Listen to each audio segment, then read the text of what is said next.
It's time for GMA3. FBI agents returning to Nancy Guthrie's house, putting up no trespassing signs as investigators sort through a surge in tips after the Guthrie family's offer of $1 million reward. Hillary Duff opens up. I felt really sad. Addressing the viral Toxic Mom Group essay written by Ashley Tisdale French, how the pop star says she felt used. And celebrating Zootopia 2's wild ride. Hey, bub. Hey, bub. Hey, bub. Hey, bub. Hey, bub, bub. Hey, bub. Bubby, bub. Hey, bub. Hey, bub. Hey, ho. Hey, bub. Seen a snake? Nope. The animated blockbuster celebrating a brand new milestone. Woo! Hops and Wiles. Dream team. As it breaks records around the world, it's time for GMA3. We're living a heated time. No chance to cool down. All right, hello everybody. Welcome into GMA3. I am Will Reed. Back from vacation. Yeah, it's, you know, Nice to see you. I'm ready to go. Yeah, back. Looking rested, right? Oh, so rested and recharged. Hi, everyone. I'm Rhiannon Alley, here with our friend Stephanie Ramos. We are so glad all of you. We hope you're rested, and we're glad you're here on this Thursday. Absolutely. And coming up here on GMA3, Tori Johnson is also with us. She's got deals and steals on some of your favorite skincare and beauty products. Looking forward to that. Also ahead, the alarming new report on women and heart health. This is a big deal here. Our chief medical correspondent and cardiologist, Dr. Tara Narula, will break that all down. Some important information you need to know, but now we want to turn to the search for Nancy Guthrie. Investigators returned to the missing 84-year-old's home 25 days after her abduction. Trevor Alt has the latest on what they're looking for, what they're doing there. Good afternoon, Trevor. Hey there, Rhiannon. So this actually may have been the FBI's last time at the house for the foreseeable future. Now that so much time has passed in this investigation, sources are telling us that there's a shift in strategy from the FBI as they continue to work on solving this mystery. 3.5 weeks after Nancy Guthrie's disappearance, sources say the FBI is still aggressively investigating the case, but many of their agents will be moving out of Tucson. The agents returned to the home Wednesday, putting up no trespassing signs and seen in that same doorway where a masked man with a gun showed up the night of the abduction. Sources say for the moment there is no additional investigative work the FBI needs to do at the house, and they've moved the command post for the investigation to Phoenix, where they have more permanent resources. But some agents will remain in Tucson, and the FBI is still working in partnership with the local sheriff's office. Pima County Sheriff's Department. Investigators are now poring over the tips they've received since the Guthrie family offered a $1 million reward. If you hear this message, if you've been waiting and you haven't been sure, let this be your sign to please come forward, tell what you know, and help us bring our beloved mom home. Sources say more than 1,500 new tips came in since that reward was offered. One of the advantages to offering a large amount of money is that somebody that might have been hesitant to call in on this guy that was at the front door may decide that they will. So large amounts of money can get you those critical leads.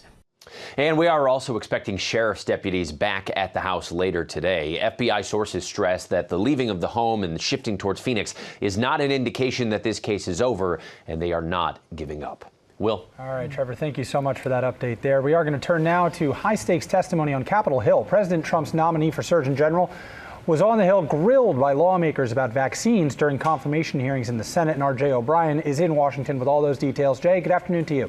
Good afternoon to you, Will. And this was Donald Trump's pick to be the next Surgeon General who would be entrusted with communicating public health to the country, repeatedly pressed by lawmakers on that issue you mentioned, vaccines. Donald Trump's pick for the nation's top doctor, Dr. Casey Means, a wellness influencer and close ally of Secretary Robert F. Kennedy Jr., a longtime vaccine skeptic, grilled by lawmakers on vaccines. Anti-vaccine rhetoric has never been a part of my message. With the nation facing its worst measles outbreak in decades, expected to top more than 1,000 cases across the country by the end of the week, Means pressed repeatedly by Republican Senator Bill Cassidy on immunizing children against measles, mumps, and rubella. Would you encourage other mothers to have their children vaccinated against measles with the MMR vaccine? Like you, I'm a physician. I believe vaccines save lives. The CDC and other medical experts have long said the MMR vaccine is safe and effective. Also pressed on the flu vaccine. Do you believe that there's no evidence that the flu vaccine has efficacy in reducing serious injury or hospitalization?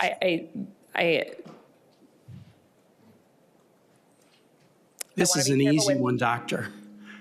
This is an easy one. I support the CDC's guidance on the flu vaccine. But last month, the CDC made an unprecedented change, eliminating 6 universal vaccine recommendations for children, including the flu shot. An architect of Kennedy's Make America Healthy Again movement, Means went to medical school, but her medical license is currently invalid. She's also not a board-certified physician, the first Surgeon General nominee in decades who isn't. Guys. We will see if she's confirmed. Jay O'Brien for us there on Capitol Hill. Jay, thank you. Now to the concern for the Americans planning spring break trips to Mexico just weeks from now, after the recent violence across the country, including in some popular tourist destinations. Matt Rivers is in Cancun with the very latest. Hey there, Matt. Hey, Stephanie, good afternoon to you. You know, a lot of people have been asking me since this violence broke out in Mexico earlier this week, because I lived here, I worked here for a number of years, is it safe to go to Mexico right now for vacation? And it's a valid question. So we decided to come down here to Cancun, the most popular tourist spot in the country, to see for ourselves. With spring break starting in just a few weeks, safety concerns are top of mind for American travelers after the killing of a cartel leader sparked mass unrest across Mexico. Security officials now ramping up their efforts to keep tourists safe, as we saw firsthand joining Mexican Marines on patrol in Cancun. So the government has stepped up heavily armed patrols just like this one as a show of force after what happened earlier this week. They say things are safe here, but they also know the threat from organized crime is real, hence the heavy weapons. From the streets to the beaches, Mexican Marines, National Guard, police, all heavily armed, out in force on the sand, with some 50,000 American tourists per day set to arrive here in the coming weeks. Violence quickly escalating across the country earlier this week after a Mexican military operation killed one of the country's top cartel leaders. Criminal groups responding with arson and vandalism. Cars and buildings lit ablaze in city streets. American tourists forced to shelter in place. Closed airports leaving U.S. citizens stranded, unable to get out. Experts say that in light of recent events, travel to Mexico doesn't have to be out of the question, but tourists should consider multiple factors before they go. We want you to be looking at these regions over time, figuring out what the local security trends are, and then also look at your contingency planning. Just find out what your plan is if something goes wrong. Now, the federal government has deployed roughly 10,000 additional National Guard troops around the country to help keep the peace. As for the United States State Department, they have lifted any restrictions related to that violence, saying that people coming here to Mexico should exercise, quote, normal precautions. Send it back to you guys. All right, Matt, thank you so much. Please stay safe out there. And coming up here on GMA3, we are celebrating Women's History Month just a few days early as Time reveals their Women of 2026. What Oscar nominee Tiana Taylor is saying about the honor.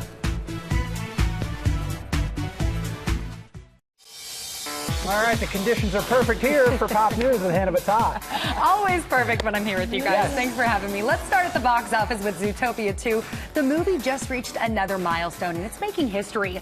It's now surpassed a Minecraft movie to become the highest grossing domestic release of 2025, raking in $424.2 million in ticket sales here in the U.S.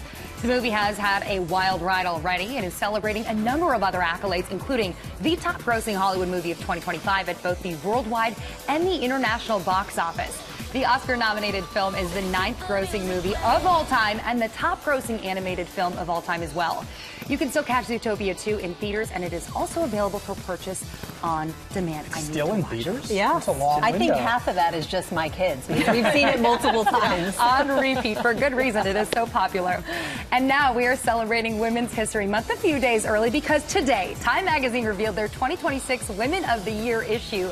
And the women they're honoring run the gamut, and we are focusing on the ones dominating the entertainment industry.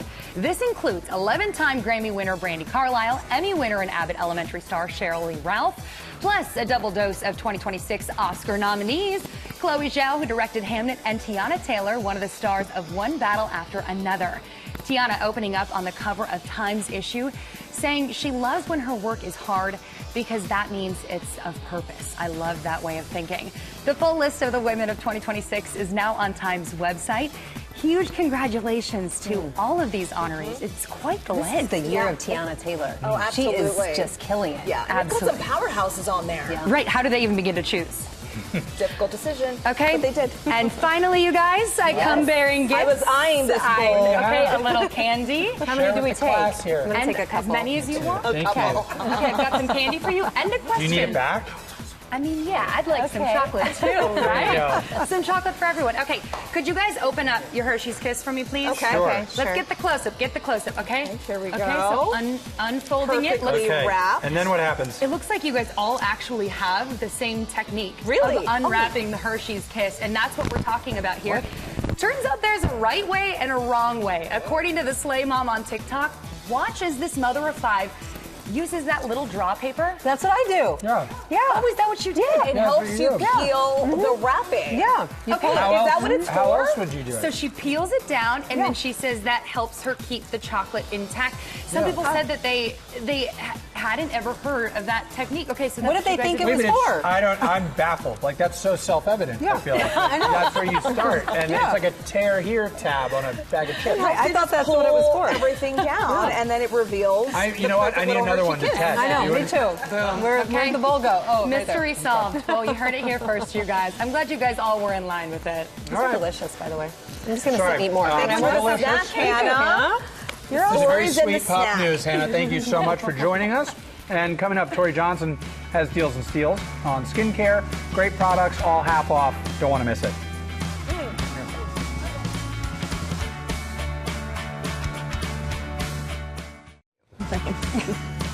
We are back now with Deals and Steals. Tori Johnson is here with skincare products to keep you glowing all winter long. Tori, we need it. Oh, yeah. We are starting with a viewer favorite. I love the way this makes my face look and feel is the message that I get about Dr. Diamond's medicine. So this one right here, this is the plasma. I want to show it to you. This is like the first product that started it all. That's the very first step for repairing, rejuvenating that you're going to pat into your skin. Yeah, let's do it. That is the first step. It's a 4-step regimen. The Firm and Lift infusion, the emulsion, which is all about stimulating collagen, and then we have the hydro, this one right here, which is this unbelievable hydration. That's also go ahead. Yeah, you want to use a little spoon? Exactly. I love the magnetic spoon. Exactly, so that you don't use it. Yes. This trying is everything today. a huge one from one of Hollywood's most in-demand facial plastic surgeons, Dr. Diamond. Everything's 50% off plus free shipping. Free shipping. It's a good one. Oh, that one feels really nice. Everything feels great. I've heard great things about Moving from the face to the neck with Strivectin. This right here, the Advanced Tightening Neck Cream Plus, is it's the #1 best-selling neck cream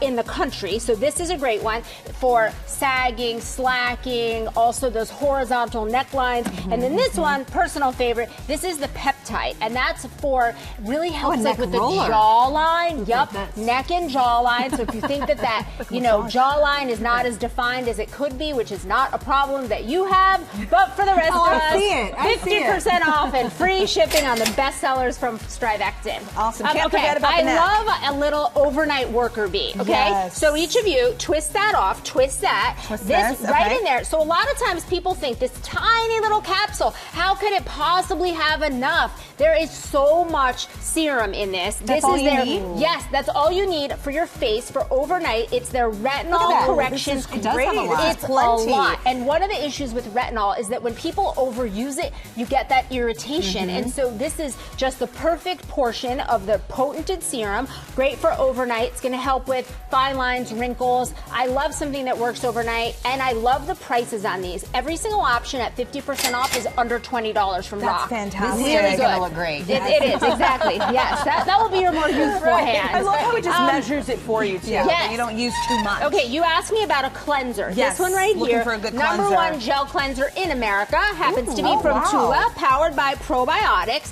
That's a great one because it's not going to strip the moisture. It's going to take off all of that makeup and sort of the whole day, but keep your skin feeling refreshed and fabulous. And then this one right here is their Protect and Glow. That is hydration and sun protection in one. Very glowy, not greasy. It's a winner. Everything slash and half starts at $17. Some sunscreen is drying. Yes, it's a good one. Okay, lots of body creams focus on hydration.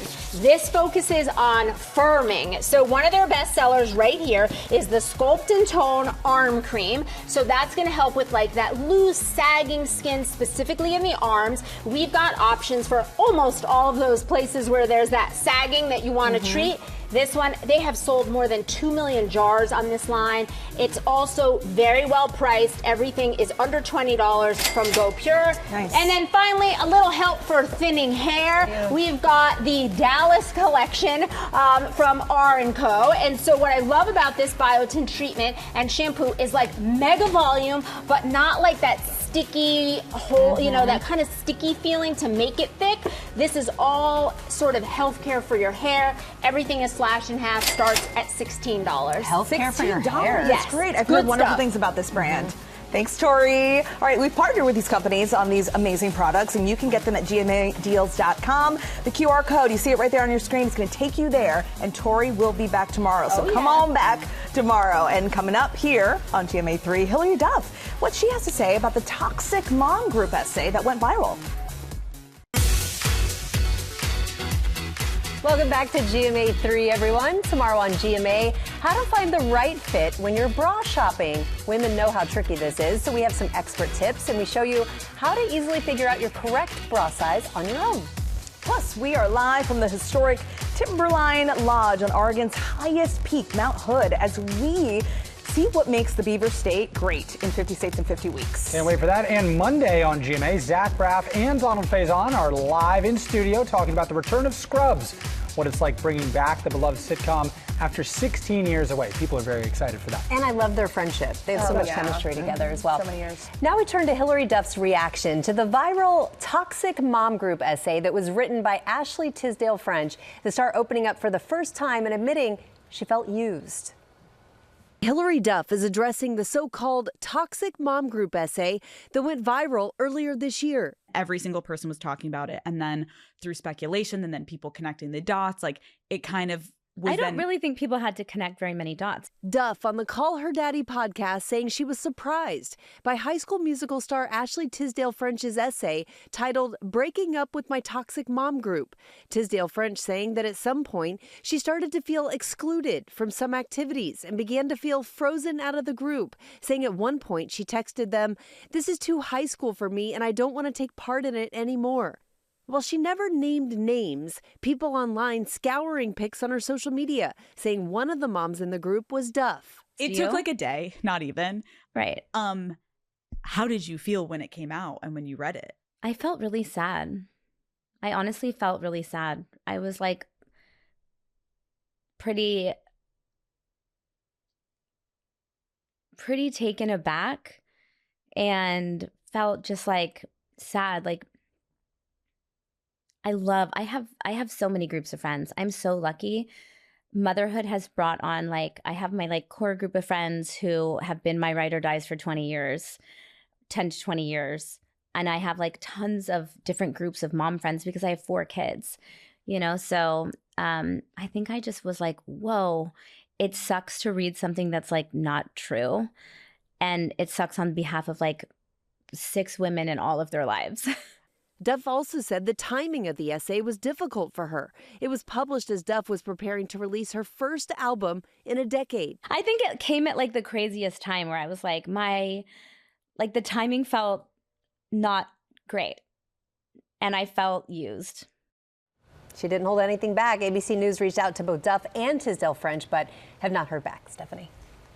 All right, now to a GMA health alert on heart disease. It remains the leading cause of death in women in the United States. And the American Heart Association is out with a new report predicting cardiovascular disease in women will climb sharply over the next 25 years. Our chief medical correspondent, Dr. Tara Narula, is here with more on this. Doctor, so lovely to see you. Thank you. This is such important information. What were the findings in this new report? Yes, this was a really important report. It was a scientific statement put out by the AHA that really looked at women and cardiovascular disease and their risk factors from 2020 out, forecasting through 2050. And the picture was not pretty, Stephanie, in terms of what they found. So currently about 45% of women in this country live with some form of cardiovascular disease. In 2050, that's estimated to increase to 60%.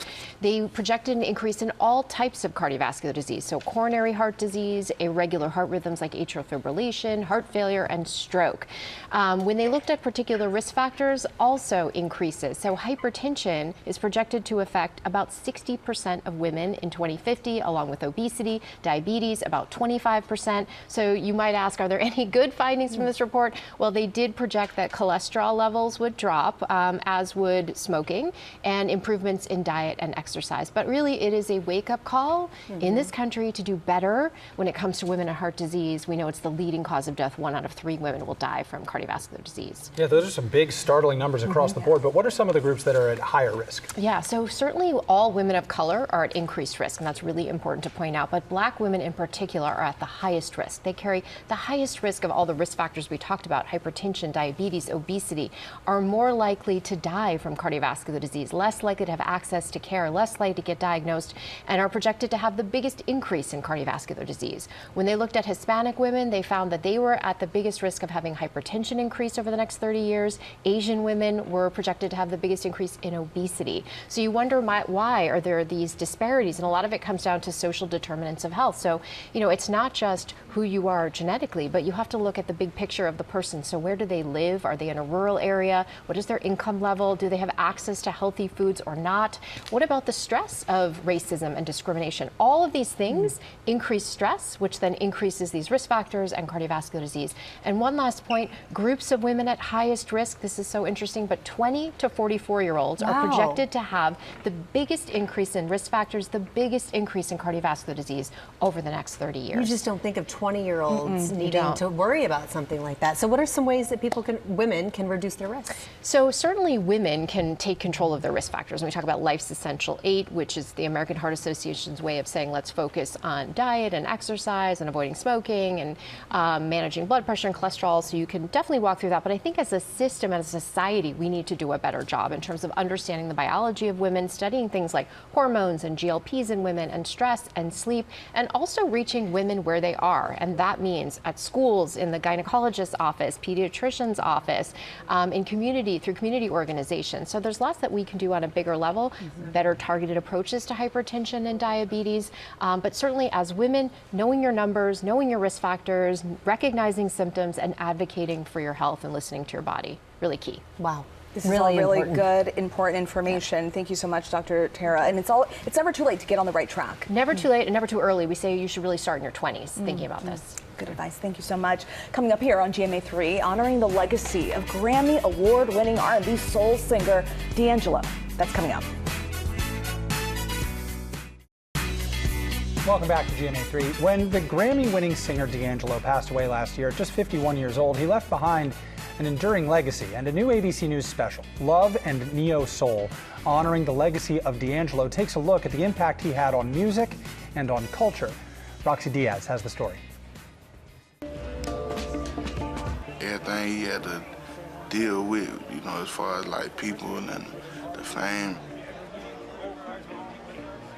I think at the end of the day, he just wanted to be like a super regular person. We had a lot of anticipation about this album. What can we expect? Funk and roll, sexy funk. I don't know, just a little more intense on the soul and on the funk, you know. I know for a fact he hated like all the hoopla. He didn't like Hollywood. He didn't like the Hollywood part of it. No, I don't blame him. Why do you say that? Man, because who want to do all that fake shucking and jiving, man? Like, it's like, bro, you don't really care about me for real. You know, so what's the point?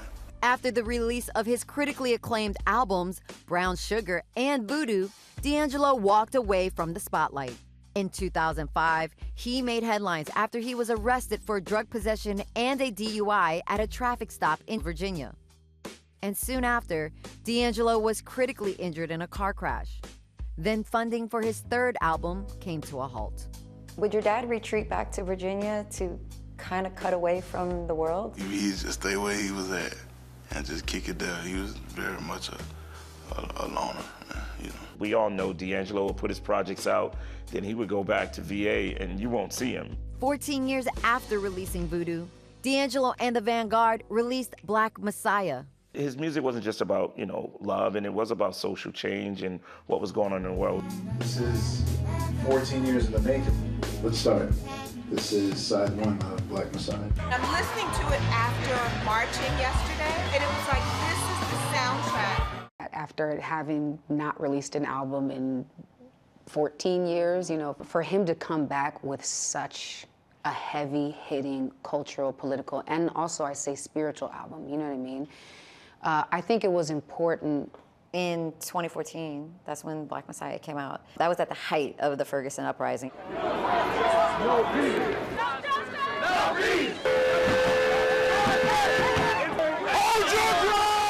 And the movement for Black Lives songs like Till It's Done. Sons and brothers had, soldiers, daughters shed. What name do we have? Sources to rebel. Why do you think it was so important for D'Angelo to use his art as a form of liberation? I can't fight a war with just my left foot, you know what I mean? You need to fight a war with art and with musicians and with movies and with culture. I think especially now, when the chokehold of information of not just what's happening in this country, but is what is happening all over the world. I think artists have a unique conduit and a unique gift to be able to speak to people and get to people through music.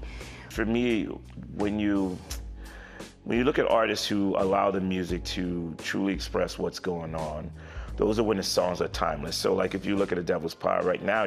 Ain't no justice, just us. Ash to ashes, dust to dust. Time has come for most of us. That record resonates right now with what's going on. He wrote his songs years ago, but we're seeing the same situations happening in America today. It reminds me of like Strange Fruit. Blood on the leaves and blood at the road. It evolves and it grows with me every single time I hear it. I knew that what I was listening to was something intense when I was young, you know. His albums, including, you know, Brown Sugar, Voodoo, The Black Messiah. I mean, we have too much history that has shown us that artists have been at the helm of many, many revolutions. I love his ability to make these social statements, these political statements, in really these beautiful, soulful love songs that are celebrating Blackness in our culture. The thing about D'Angelo that I find incredible, and I think is the biggest shame of, I mean, there's many shames of him leaving us, but it's that his albums always defined the generation coming. D'Angelo, like that's all that mattered to him was, I want to leave behind something good for the world and something good for people to remember me by. What a legacy. And the full special, Love and Neo Soul, honoring the legacy of D'Angelo, is streaming now on Disney Plus and Hulu. And coming up here, how a man who nearly died from cardiac arrest in his 20s is turning that near tragedy into purpose alongside his mother. We're back now with a story about turning near tragedy into purpose. Kyle Hewlett, in his 20s, went into cardiac arrest and nearly died. Now Kyle and his mother Gina Gilmore are taking that terrifying experience and using it to help others. And they are joining us here in studio. So wonderful to see you both. Hi, thank you for having us. Yes, thank you for being here. So this is an incredible story. Kyle, walk us through what happened to you.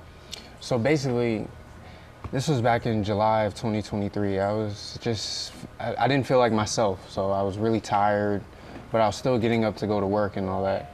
And then one day it was just too much, and I just came home and laid down, and it was at an odd hour during the day. I'm usually never home during the day. So my mom came home, and she was taken aback by me being in the bed in the middle of the day. So yeah, I felt really tired, lethargic. I had no energy to do anything. And I also felt like a strange sensation like in the middle of my chest, which is what caused my mom to be very concerned and forced me to go to the hospital. And Gina, every mom knows their kid. You knew something wasn't right, and you said you are going to the doctor. That's right. He didn't want to go to the doctor. He did not. He wanted to just say, oh, let me just rest for a little while. And my thought was, Kyle, do you know how many people lay down and never get back up? I was like, the worst thing that's going to happen is they'll send us home with a pill or a prescription, and everything will be fine.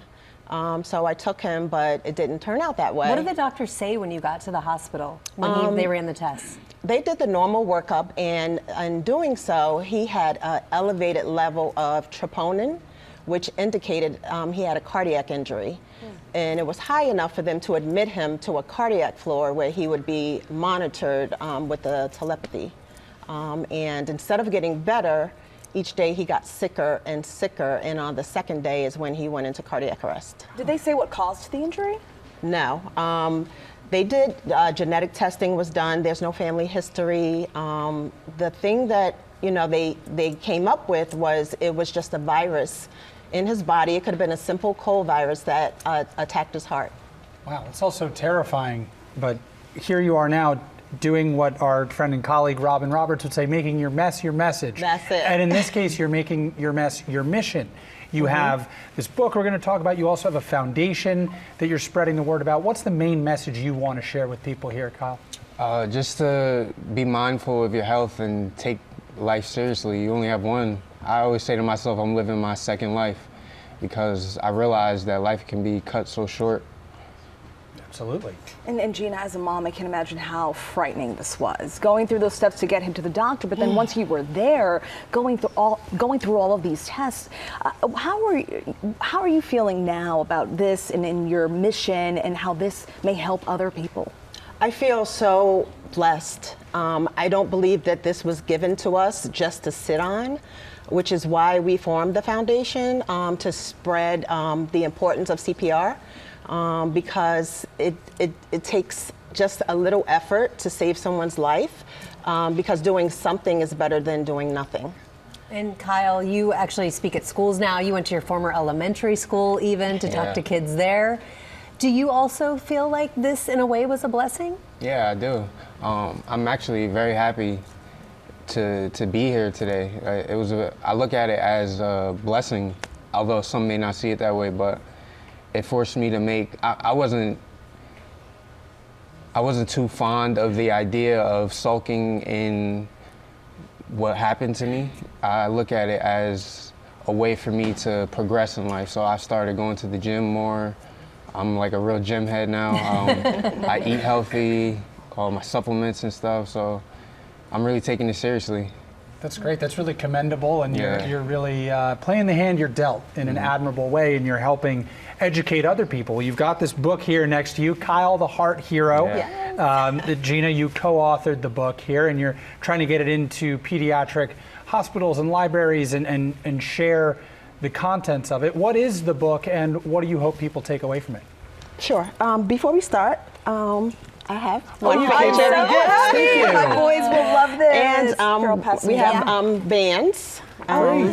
Oh, you came ready. Yeah, like a true mom. All right. Came stocked. Yes. Thank you. So the true messages, and the reason why I went the children's book route was because I want to treat CPR similar to how we treat water with infants. We introduced infants to water at a very young age, so they're not afraid, so they are familiar with it, and that's the intent of the book, is to show children that you don't have to be big and strong, you don't have to be a doctor to be a hero. You can help someone just by being brave, being strong, and the willingness to try and help. That's the message of the book. This is wonderful. Yes. Thank you so much for being Thank here you. and for sharing your story. Thank you. Kyle the Heart Hero. Right here, this book. It's available. You can pick it up as well. We'll be right back. Thank you. Thank you. Thank you. Thank you so much for watching us here. That was a fun show. It was. And for more news, check out What You Need to Know Anytime on Disney+. Have a great day. See you tomorrow.